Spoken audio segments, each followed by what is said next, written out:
There are roads in New England that feel older than the country itself. Winding, unforgiving ribbons of asphalt that cut through dense, dark forests.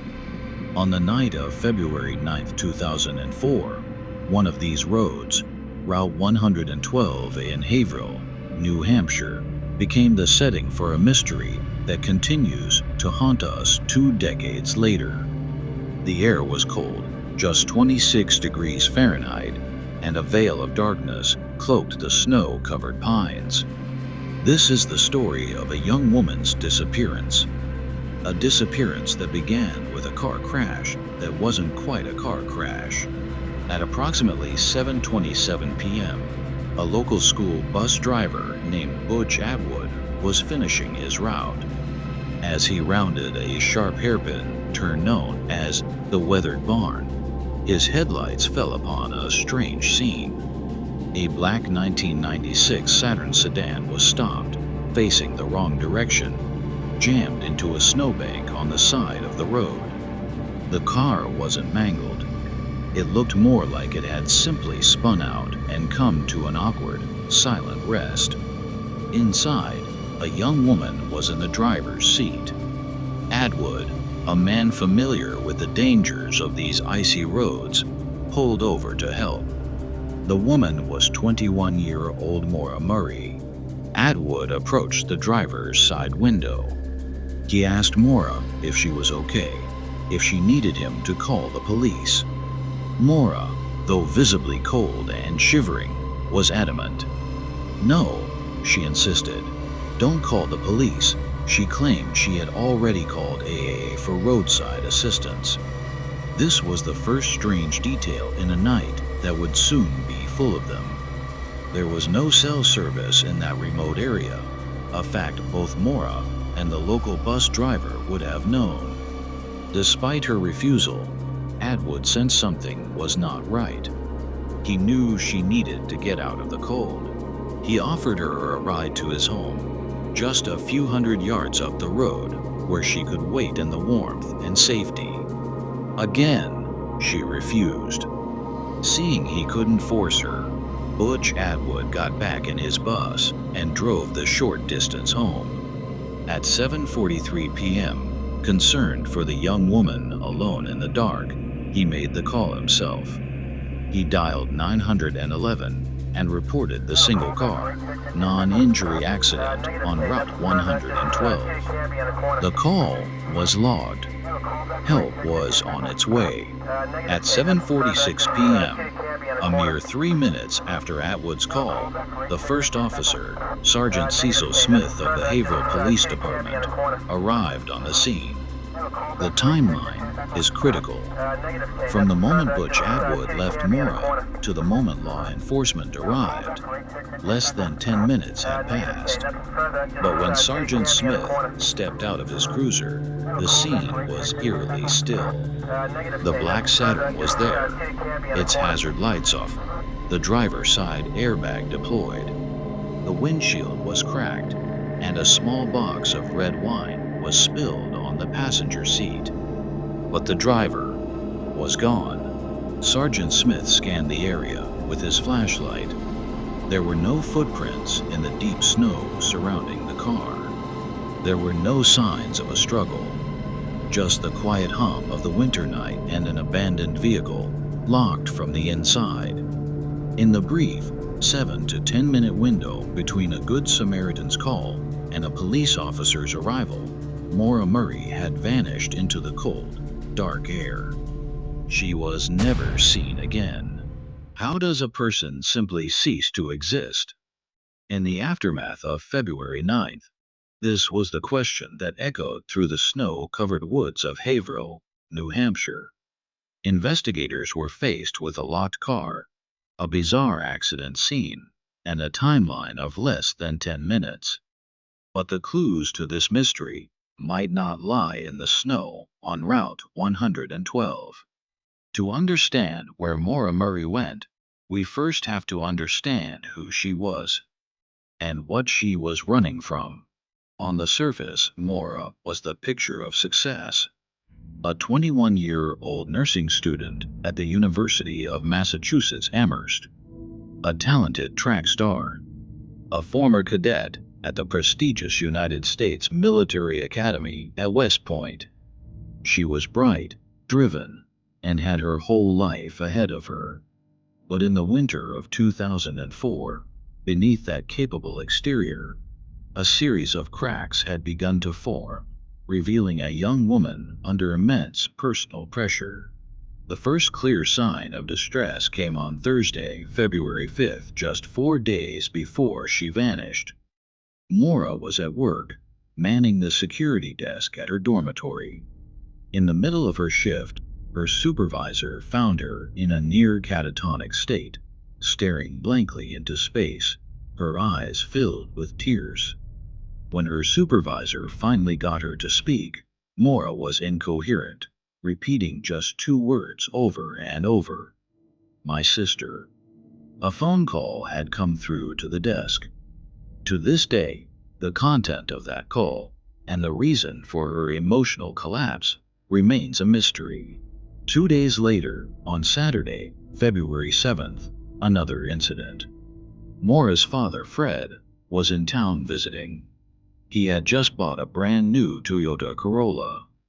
While he was resting at his motel, Maura borrowed the car to go to a party. At 3:30 a.m., on her way back, she struck a guardrail, causing over $8,000 in damage. This was her second accident in 3 months. It was another secret, another source of stress, weighing on her mind as the weekend came to a close. Then came Monday, the day she disappeared. Her actions painted a portrait of a person meticulously planning an escape. She sent emails to her professors and her work supervisor, lying about a death in the family, and stating she would be gone for a week. She packed a duffel bag, not just with a change of clothes, but with textbooks, toiletries, and birth control. She used her personal computer to search MapQuest for directions, not to her parents' home, but to the Berkshires, a vacation area in western Massachusetts, and to Burlington, Vermont. Her final errands were the most telling. She stopped at an ATM and withdrew $280, almost emptying her bank account. Then she went to a liquor store. Her purchase wasn't for a party. It was a strange assortment, including cola, Bailey's, vodka, and a box of Francia red wine. A packed car, a full tank of gas, a lie to cover her tracks, and cash in her pocket. Maura Murray wasn't just going for a drive. She was leaving. The question that remains is, was she running away to start a new life, or was she driving toward a pre-arranged meeting that would prove to be fatal?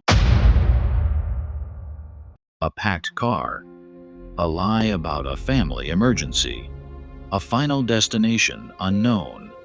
When Maura Murray drove north into the White Mountains, was she seeking solitude or a secret rendezvous? For the investigators arriving at the dark, cold crash site on Route 112, these questions were secondary. Their immediate focus was singular and urgent: to find the missing driver. They believed she was likely nearby, perhaps lost, perhaps hiding, but close. Sergeant Cecil Smith's initial assessment of the scene was guided by experience. He saw the deployed airbags, the cracked windshield, and the spilled box of red wine inside the Saturn. To a seasoned officer, this pointed towards a probable drunk driving incident. The prevailing theory was simple. The young driver, fearing a DUI charge, had fled the scene on foot. This assumption, however logical, would critically shape the initial response, classifying it more as a walk away than an immediate, high-risk missing person case. But as officers looked closer, a detail emerged that defied this simple explanation. It was one of the most bizarre and debated clues in the entire case. Stuffed into the tailpipe of Maura's Saturn was a piece of cloth, a rag. Was this a desperate, misguided attempt by Maura to prevent her car from smoking after the accident? Or was it something more sinister, a method used by someone else to disable her car, forcing her to stop on this specific, isolated stretch of road? This single, strange object complicated everything. The next morning, February 10th, the phone rang for Maura's father, Fred Murray. He learned his daughter had been in an accident and was now missing. Consumed by a dread that only a parent can know, he immediately began the long, frantic drive to New Hampshire. Arriving in Haverhill, he was met not with answers, but with a terrifying void. The police had no leads. His daughter was gone. The official search began in earnest. New Hampshire Fish and Game, K-9 units, and even a helicopter were deployed to scour the immense, unforgiving wilderness surrounding the crash site. The search parties plunged into the woods, battling deep snow and freezing temperatures. They searched for any sign, a piece of clothing, a track in the snow, anything to indicate Maura had wandered off the road.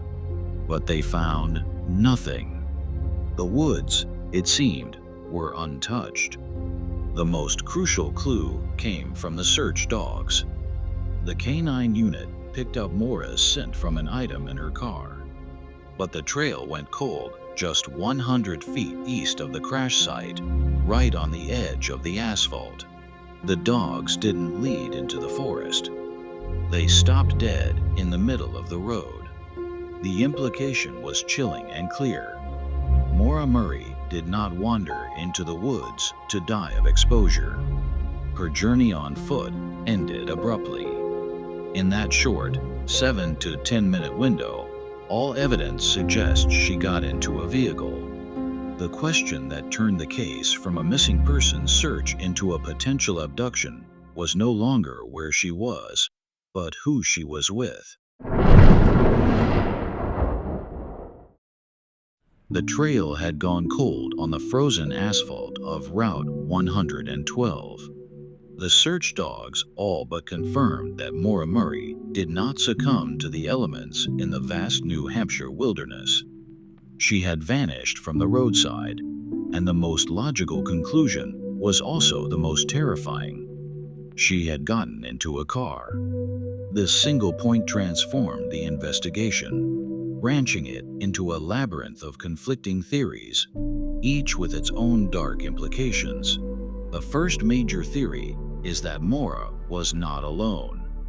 This is the tandem driver theory. It suggests that Maura was either following or being followed by a second vehicle, driven by someone she knew. In this scenario, the crash was a minor, unexpected hiccup in a larger plan to run away. When Butch Atwood appeared, Maura's primary goal was to get him to leave so her accomplice could pick her up without involving law enforcement. It would explain her refusal of help, her lie about calling AA, and how she disappeared so seamlessly within minutes. It paints a picture of a planned escape, not a random crime. But it begs the question, who would she trust enough to embark on such a risky journey? The second, and perhaps most frightening theory, is that of the opportunistic predator. This theory posits that Maura's disappearance was a crime of pure chance.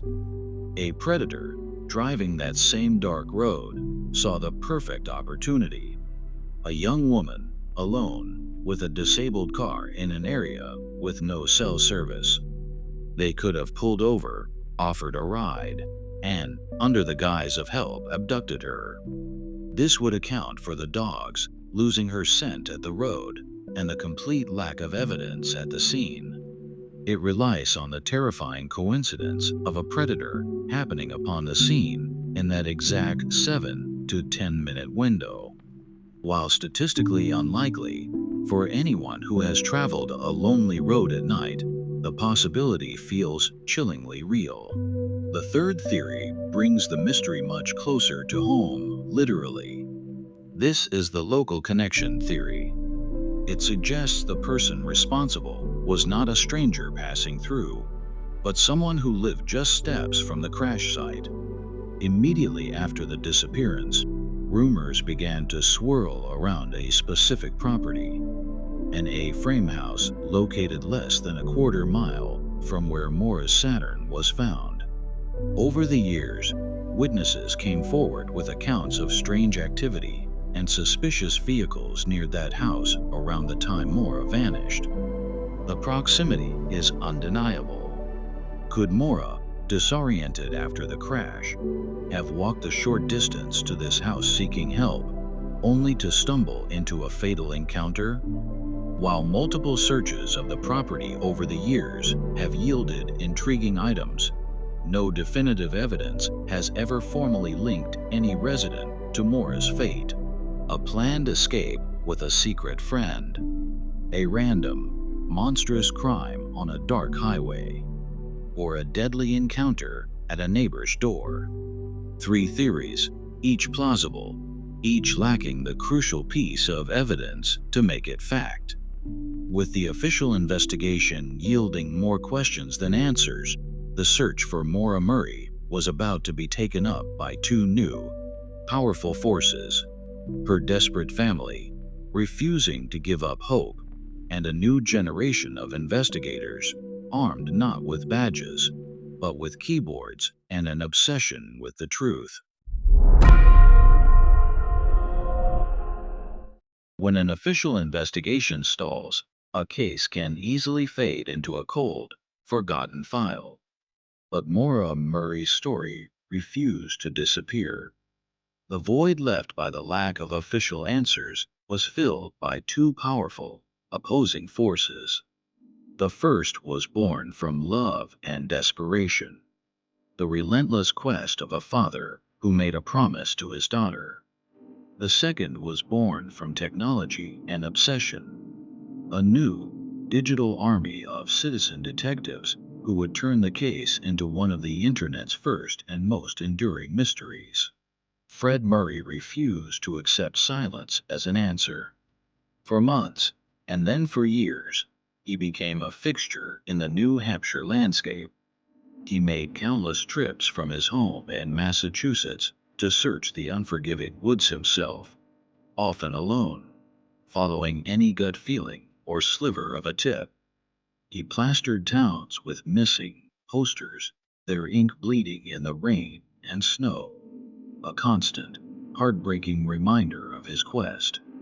He became a vocal critic of the police investigation, believing they had mishandled the crucial first 48 hours and were not doing enough.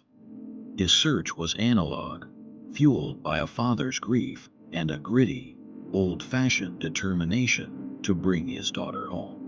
At the very same time, a different kind of search was beginning. Maura vanished at the dawn of the social web, and her case became a magnet for a new type of investigator. On rudimentary message boards and newly created websites, strangers from around the world gathered. They became the first generation of online sleuths, poring over every police report, every interview, every photograph.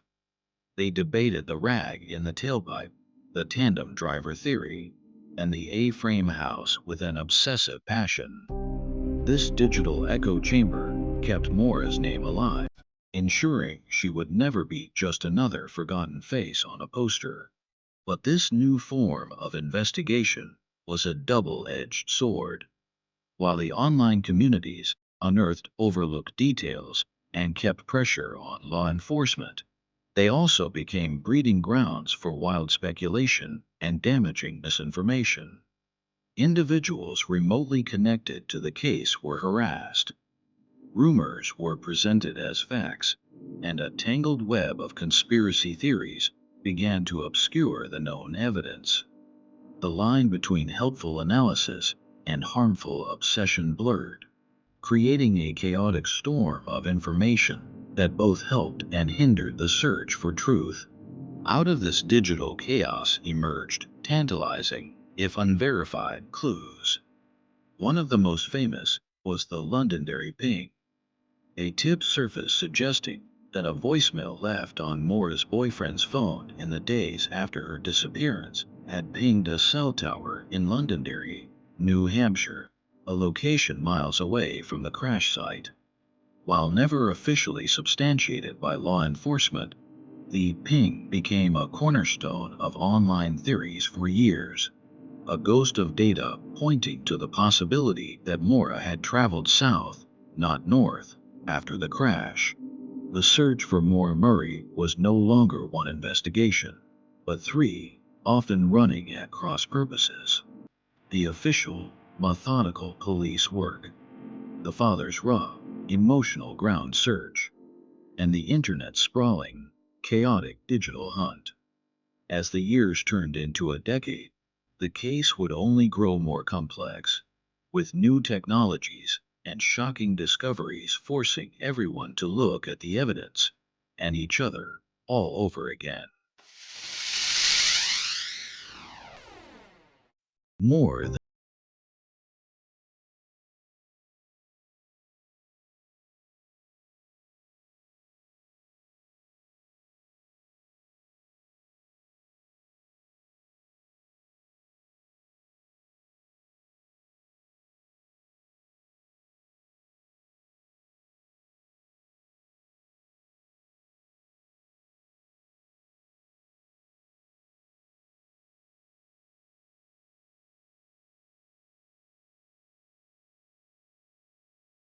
for ground penetrating radar and DNA analysis. In 2019,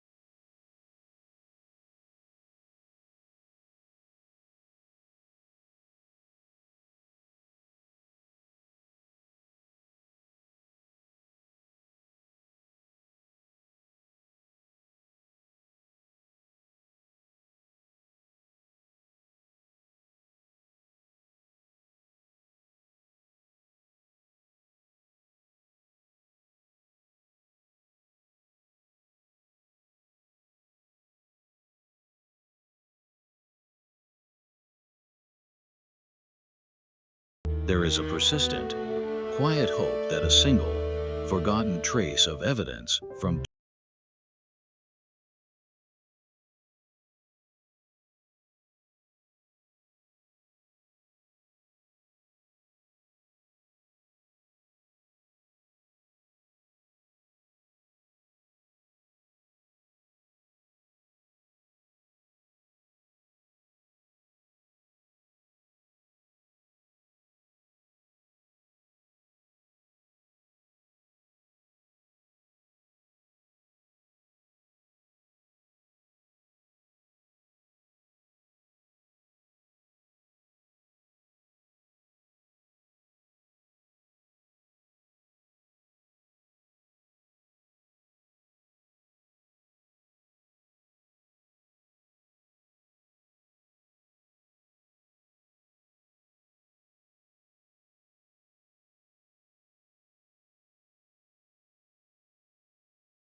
been allowed to heal. So why does this case, above so many others,